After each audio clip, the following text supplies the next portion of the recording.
Je m'appelle Mélanie, j'ai 31 ans, et il y a 3 semaines, j'ai vendu mon appartement de 350 000 € à un promoteur immobilier avant de disparaître complètement. 79 appels manqués, 47 SMS. Un mail de ma mère avec pour objet « Qu'as-tu fait ?» en lettres capitales. Un message de ma sœur reçu à 2 heures du matin « Mélanie, on nous dit qu'on a 30 jours pour vider les lieux. Où est-ce que les enfants sont censés aller ?» Je n'ai pas répondu. Pas parce que je suis sans cœur, mais parce que j'ai passé ma vie entière à répondre, à expliquer, à m'adapter aux autres, et que ce n'était jamais assez. En grandissant dans la famille Lefort, j'ai appris très tôt que l'amour était soumis à des conditions. Je n'avais simplement pas les mots pour le dire à l'époque. Mon père, Gérard, a passé 30 ans dans une usine de pièces automobiles avant que son dos ne le lâche, le forçant à une retraite anticipée. Ma mère, Chantal, dirigeait notre foyer comme un petit royaume où la loyauté signifiait l'obéissance aveugle, et où la remettre en question était perçue comme une trahison. Et puis il y avait Léa, ma petite sœur de 3 ans, ma cadette. Le bébé, celle qu'il fallait protéger. Moi, j'étais l'intruse, l'enfant qui se terrait dans les livres, celle qui a décroché une bourse d'excellence pour une grande école alors que Léa a abandonné la fac après 2 semestres avec 15 000 € de crédit à la consommation sur le dos. Le récit familial s'est écrit tout seul, Mélanie a eu de la chance, Léa a eu la vie dure. Ce que personne ne mentionnait, c'était les 3 petits boulots que je cumulais pendant mes études, les étés passés en stage pendant que ma sœur partait en vacances, les promotions que je gagnais pendant qu'elle collectionnait les excuses. Mais aux yeux de ma mère, le succès n'était pas quelque chose que l'on bâtissait, c'était quelque chose qui vous tombait dessus, comme la météo ou le destin.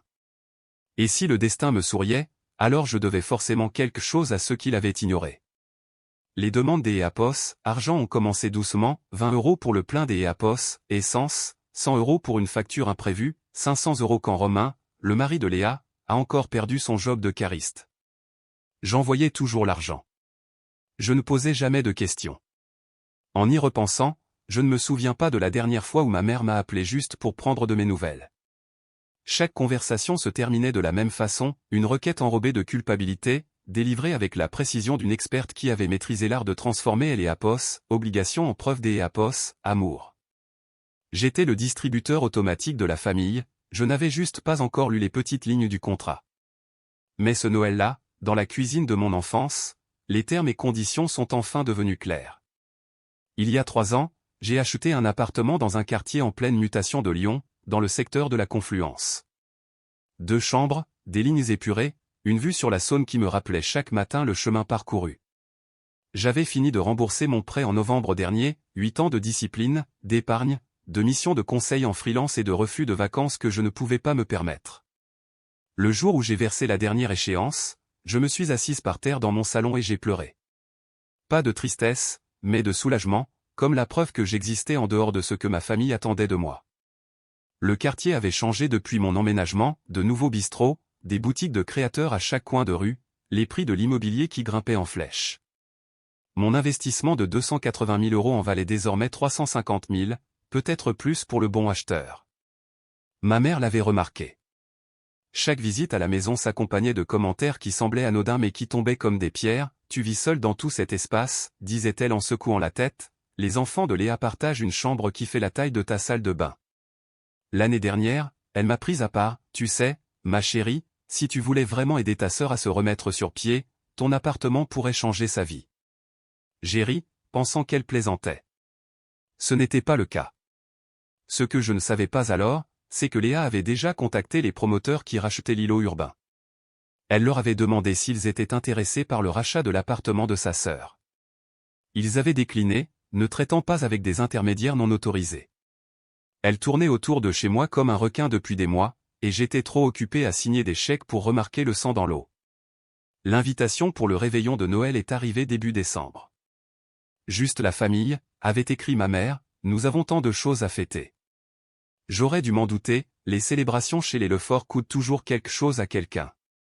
Le soir du réveillon, chez mes parents, ça sentait le chapon rôti et la cannelle. Des guirlandes clignotaient sur le balcon. Une couronne de houx pendait de travers sur la porte d'entrée, la même que pendant mon enfance, avec son ruban rouge devenu rose avec le temps. À l'intérieur, le salon rayonnait.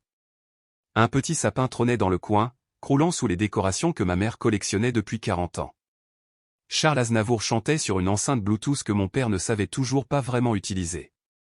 Je suis arrivé avec des cadeaux pour tout le monde, une écharpe en cachemire pour ma mère, un nouveau moulinet de pêche pour mon père, des fournitures de dessin pour ma nièce Alice, 5 ans, et un dinosaure en peluche pour mon neveu Léo, 3 ans. Pour Léa, une carte cadeau chez Maison du Monde, pratique et personnelle. Mélanie. Alice a couru vers moi dès que je suis entré, ses bras s'enroulant autour de mes jambes. Tata Mélanie, je t'ai fait un dessin. Je me suis agenouillé pour accepter un papier froissé couvert de gribouillis violets. C'est magnifique, ma puce. C'est un cheval?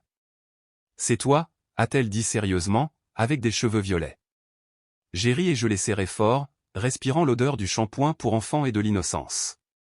Léa et Romain sont arrivés avec 20 minutes de retard, se plaignant des Apos, une panne sur leur vieille Clio. La poignée de main de Romain était molle, le sourire de Léa n'atteignait pas ses yeux. Le dîner fut assez plaisant, foie gras, gratin dauphinois, plateau de fromage.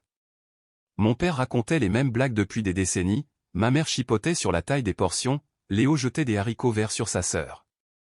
Ces apos étaient normales, familiers. Mais j'ai capté quelque chose, le coup d'œil entre ma mère et Léa quand elle pensait que je ne regardais pas, ce léger hochement de tête. La façon dont Romain vérifiait son téléphone sous la table avant de montrer quelque chose à Léa qui la faisait sourire en douce. Ils attendaient quelque chose. Après le dîner, j'ai proposé mon aide pour la vaisselle. Ma mère m'a poussé vers la cuisine, tu es une sainte, Mélanie, toujours si serviable. La cuisine était au fond de la maison, séparée du salon par un long couloir sombre. J'ai rempli l'évier d'eau savonneuse, récurant les assiettes pendant que la musique de Noël flottait depuis l'autre pièce. Puis la musique s'est arrêtée. Quelqu'un l'avait éteinte. Les voix sont devenues audibles, basses et conspiratrices. J'ai coupé le robinet. Elle part le 2 janvier pour Bordeaux, pour 2 semaines, disait la voix de ma mère. Et papa récupère le double des clés, a ajouté Léa, il dira qu'il vient arroser ses plantes et nourrir son poisson ridicule. Romain a parlé ensuite, d'un ton avide, on doit faire vite, le 3 janvier. On est et Apos, installe avant qu'elle ne revienne. Mes mains se sont figées sur une assiette mouillée. On change les serrures dès le premier jour, a continué Léa, le temps qu'elle revienne, on sera installé. Qu'est-ce qu'elle va faire? Appeler les flics contre sa propre sœur? Ma mère a ri doucement, Mélanie ne fera rien, elle ne fait jamais rien. Elle va pleurer, elle va bouder, et puis elle s'en remettra. Elle finit toujours par céder. Cet appart est gâché pour elle de toute façon. La voix de Léa dégoulinait d'une aigreur que je n'avais jamais osé nommer, une femme seule dans un T3 pendant que mes gosses dorment dans un placard. Exactement, a acquiescé ma mère, la famille passe avant tout. Elle finira par comprendre. Je suis resté pétrifié dans la cuisine, l'eau de vaisselle refroidissant autour de mes poignets. Mon cœur battait si fort que j'étais certaine qu'il pouvait l'entendre. Je voulais hurler, entrer dans le salon et exiger des explications, enfin me battre. Au lieu de cela, j'ai ramassé l'assiette suivante, je l'ai lavée lentement, essuyée avec un torchon et rangée soigneusement dans le placard. Ils pensaient me connaître. Ils allaient apprendre que non. J'ai essuyé mes mains, ajusté mon pull et je suis retourné au salon. Mon visage ne trahissait rien. Des années d'analyse de risque m'avaient appris une compétence inestimable, ne jamais abattre ses cartes avant d'avoir calculé chaque issue. Voilà, c'est fini là-bas, ai-je dit. Ma mère a levé les yeux du canapé avec son sourire chaleureux et inconscient, c'est propre comme un sous-neuf. Je me suis installé dans le fauteuil près du sapin. Alice, tu me montres tes autres dessins? Elle a bondi vers moi avec une pile de papier. Du coin de l'œil, je voyais Léa m'observer. Son regard s'attardait un peu trop, suspicieux. Je lui ai souri, le chapon était délicieux cette année, Léa. Tu as aidé maman pour la recette? Elle a cligné des yeux, décontenancée, oui, je l'ai fait mariner toute la nuit. Ma mère rayonnait. Crise évitée, normalité restaurée. Mais rien n'était plus normal.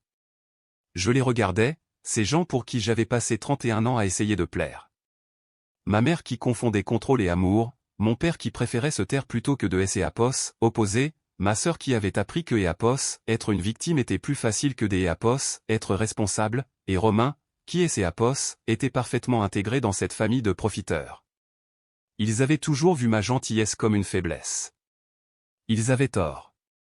Au fait, ai-je dit nonchalamment, je vois mon notaire la semaine prochaine, juste pour de la paperasse. Ma mère n'a même pas levé les yeux, c'est bien, ma chérie. Elle est née à Pos, avait aucune idée de ce que est à Pos, elle venait des Apos, ignorée. Plus tard dans la soirée, Léa m'a rejointe sur le balcon. L'air était vif et froid. Tu prends l'air, a-t-elle demandé. Nous sommes restés en silence, puis elle a commencé, alors, Bordeaux? C'est pour combien de temps? 2 semaines. Ça doit être sympa les voyages d'affaires, sa voix était tranchante, moi, je n'ai pas pris le train depuis 6 ans. Je n'ai rien dit. Qui garde ton appart pendant ton absence? Papa a proposé d'arroser mes plantes. C'est gentil de sa part. Elle a marqué une pause, ton quartier change vraiment, hein? Je suis passé le mois dernier, j'ai vu tous ces panneaux à vendre. Mon pouls a accéléré, mais ma voix est restée calme, les promoteurs rachètent tout le pâté de maison.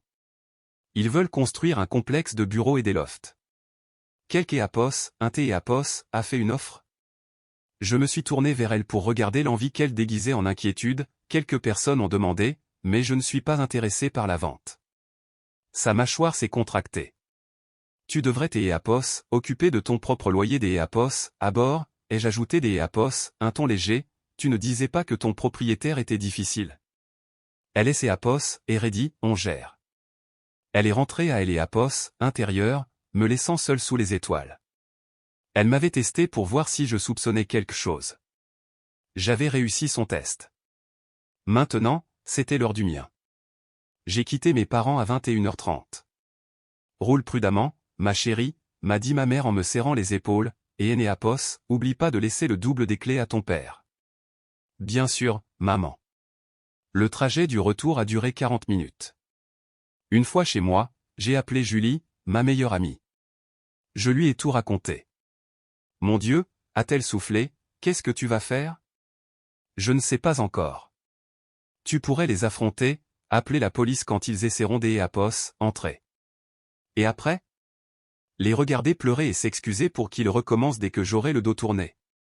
Julie et ses Apos, et tu, puis, et cette mutation à Bordeaux? Celle dont les RH te parlent depuis 2 mois. Elle avait raison.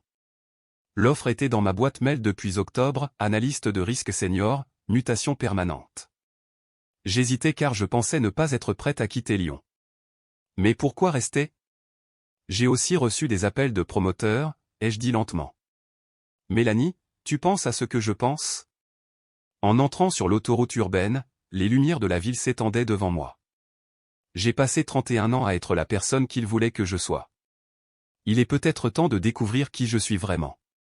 Après avoir raccroché, j'ai envoyé un message à Maître Lefebvre, mon notaire, Maître, je dois vous voir le 26 décembre. C'est urgent. Je veux discuter de toutes mes options, y compris la vente immédiate. La réponse est arrivée en quelques minutes, je libère mon créneau. Le bureau du notaire était presque vide le lendemain de Noël. Je lui ai expliqué le plan de ma famille pour squatter mon appartement.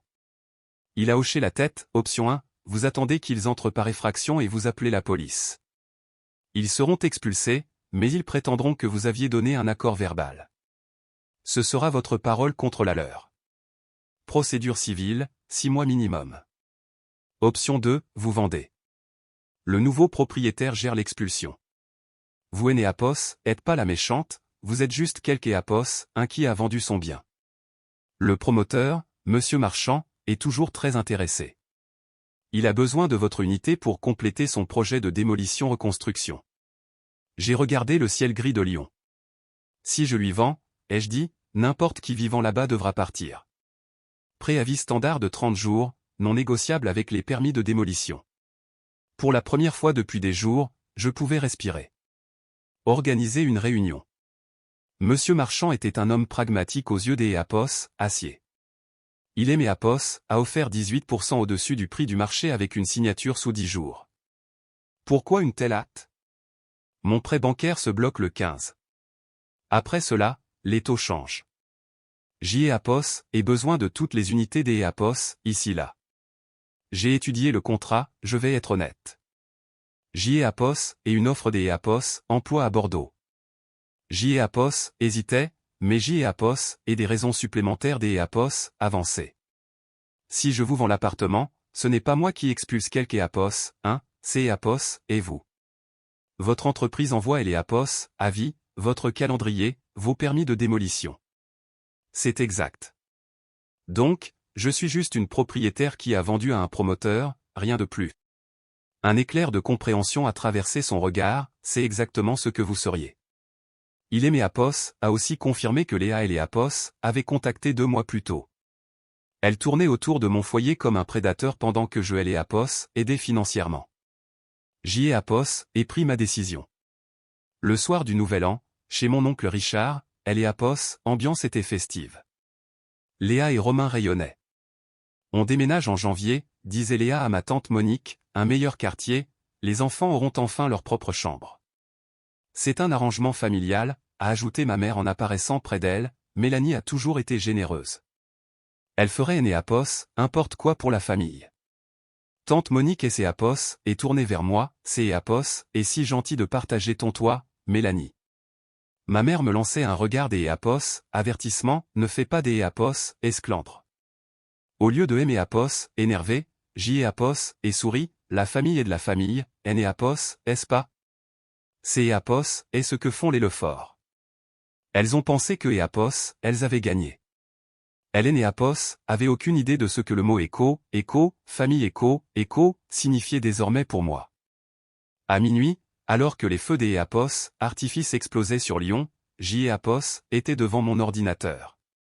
Eapos est signé électroniquement Eapos, acceptation du poste à Bordeaux, puis Eapos, acte de vente définitif. Je ne vendais pas par vengeance, mais parce que je Eapos, aimais enfin assez pour arrêter de sacrifier mon futur pour des gens qui ne me voyaient que comme une ressource. Le 2 janvier, à Eapos, aéroport Saint-Exupéry, Eapos est embarqué pour Bordeaux avec une seule valise. Avant le décollage, Eapos est appelé mon père. Tu as les clés, papa? Oui, je Eapos en occupe. Bon voyage. Eapos a pas posé de questions. Eapos allait pas commencer à affronter la réalité à 60 ans. Le 3 janvier, Eapos ai vu la story Instagram de Léa. Une photo de mon salon avec ses cartons, nouveau chapitre, nouvelle maison. Béni. Eapos avait aucune idée que Eapos, elle décorait un site de démolition. Le 10 janvier, à Bordeaux, mon notaire Eapos a confirmé que les fonds étaient sur mon compte. Le 18 janvier, mon téléphone a commencé à vibrer sans Eapos, arrêté.